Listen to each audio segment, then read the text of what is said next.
उस वर्ष वर्षा ऋतु गांव पर जैसे प्रतिशोध ले रही थी। आषाढ़ की शुरुआत से ही मूसलाधार बारिश हो रही थी। नदी नाले उफान पर थे और पुराने मिट्टी के घरों की दीवारें गीली होकर उखड़ने लगी थीं। चक्रवर्ती और उसकी पत्नी शांभवी अपने पुराने घर में बैठकर बाहर लगातार होती बारिश और छत से टपकती बूंदों को देख दुखी हो रहे थे। घर की शांति को भंग करते हुए केवल पीतल के बर्तन में गिरती बूंदों की टिप टिप सुनाई दे रही थी।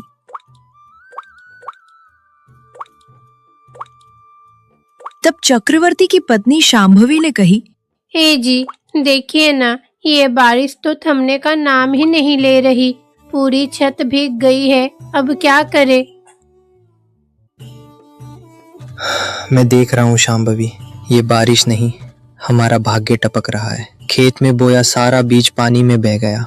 जो थोड़े बहुत पैसे थे वे भी बीजों में चले गए। अब अगर ये घर ढह गया तो हम सड़क पर आ ऐसा मत जाएंगे। कहिए, ईश्वर हमें इतना निर्दयी होकर नहीं छोड़ेगा।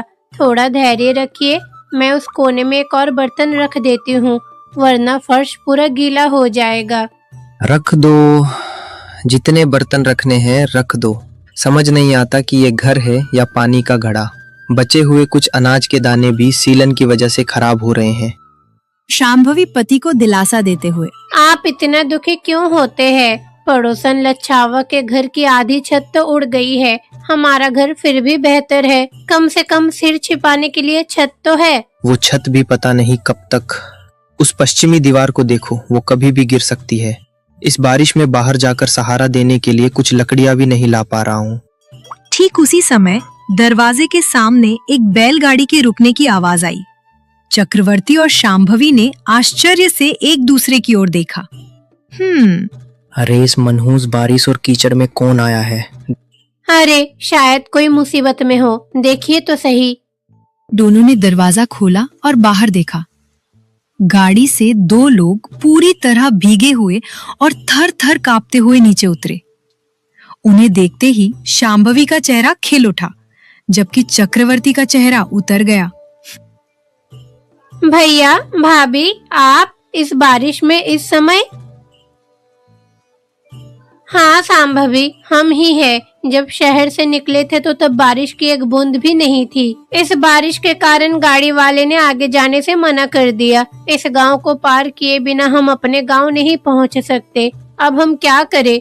सुब्बा रायडू गाड़ी वाले को पैसे देते हुए, तभी याद आया कि तुम लोग यहाँ हो, तो सिर छिपाने के लिए चले आए भैया। बुरा मत मानना। अरे भैया, इसमें बुरा मानने वाली क्या बात है? आइए अंदर आइए, आप पूरे भीग गए हैं। दोनों अंदर आए। घर में जगह जगह टपकते पानी और दीवारों की सीलन देखकर पार्वती और सुब्बा रायडू ने एक दूसरे की ओर देखा।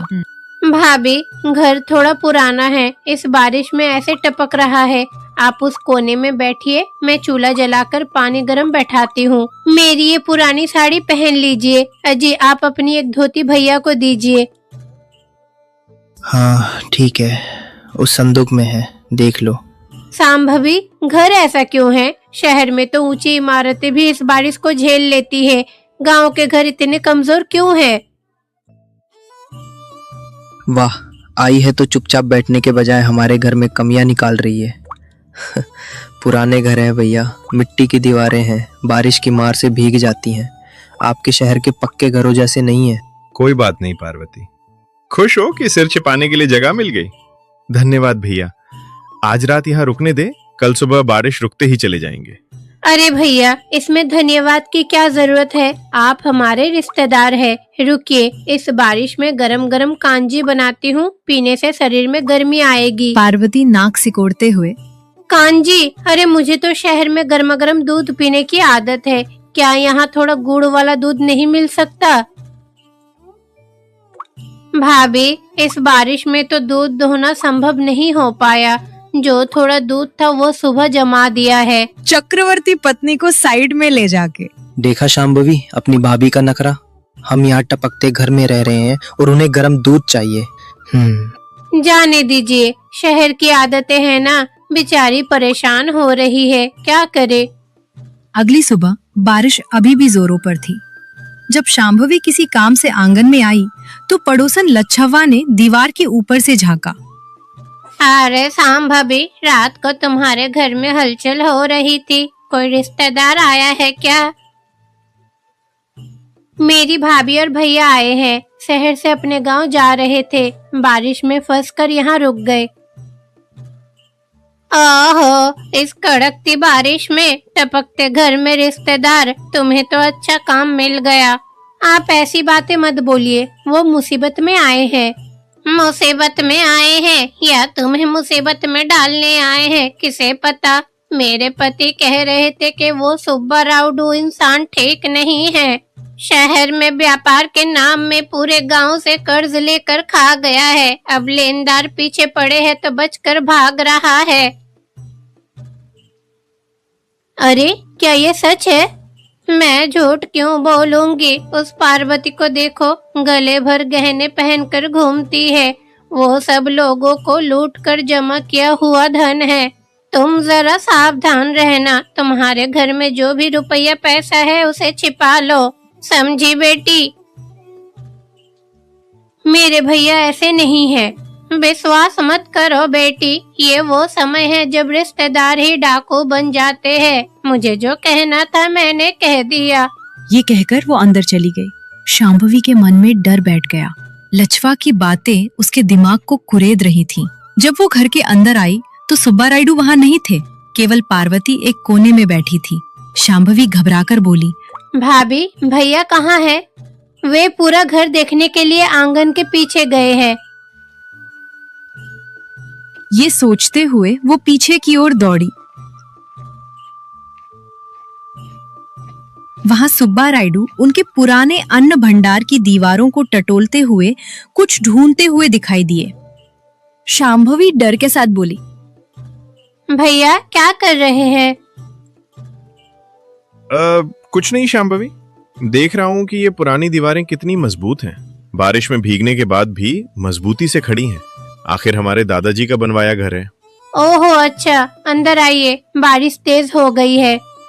शांभवी तुरंत अंदर आई और अपनी पैसों की छोटी पोटली और पुरानी चेन को चावल के बर्तन के नीचे छिपा दिया। चक्रवर्ती ने ये सब देख लिया। क्या हुआ शांभवी, तुम इतनी घबराई हुई क्यों हो?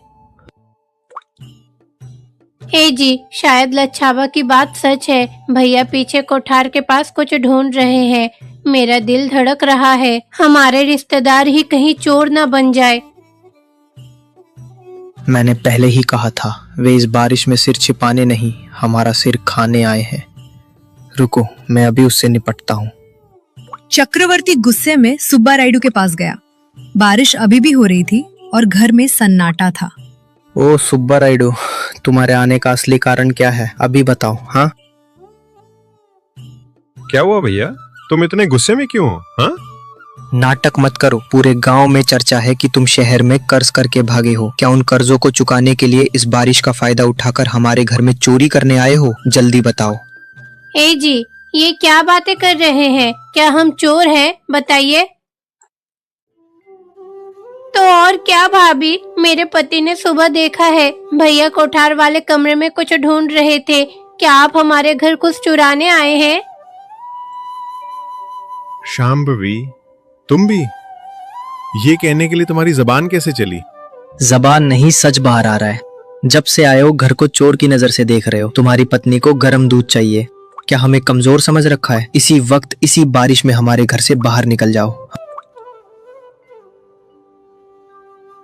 अरे सांभवी, मुझे माफ कर दो, मैंने शहर की आदत में कुछ कह दिया होगा, लेकिन तुम्हें नीचा दिखाने के लिए नहीं। रुको पार्वती, रो मत। जब हमने गलती नहीं की है तो डरना कैसा? हाँ भैया, तुम जो कह रहे हो वो सच है, मुझ पर शहर में कर्ज है, व्यापार डूब गया है। देखा शांभवी, मान गया।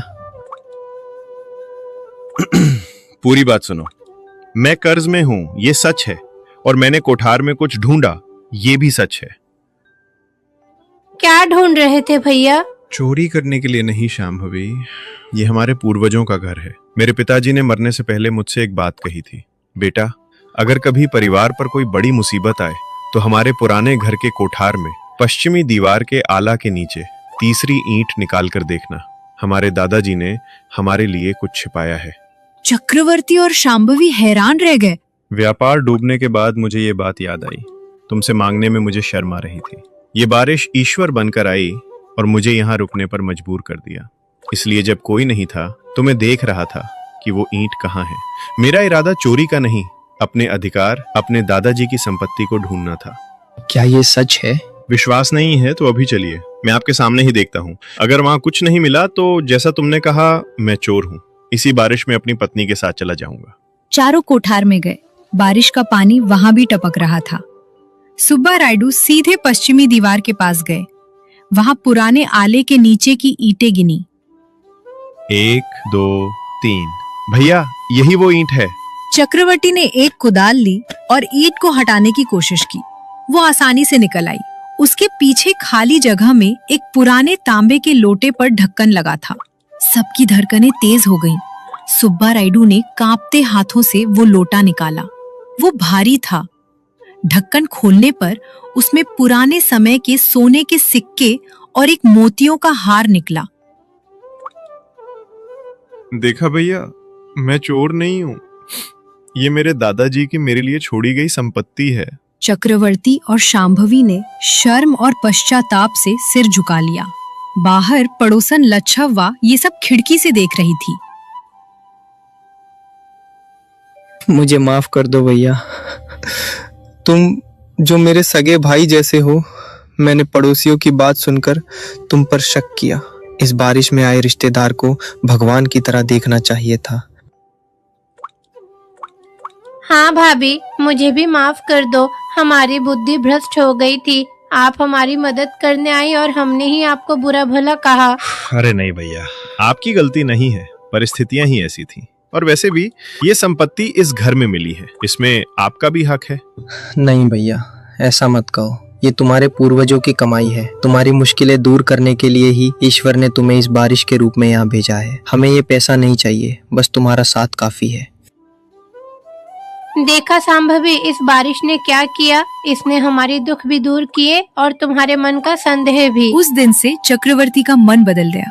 सुब्बा रायडू ने उन सोने के सिक्कों से न केवल अपना कर्ज चुकाया, बल्कि चक्रवर्ती को घर ठीक करवाने में भी मदद की।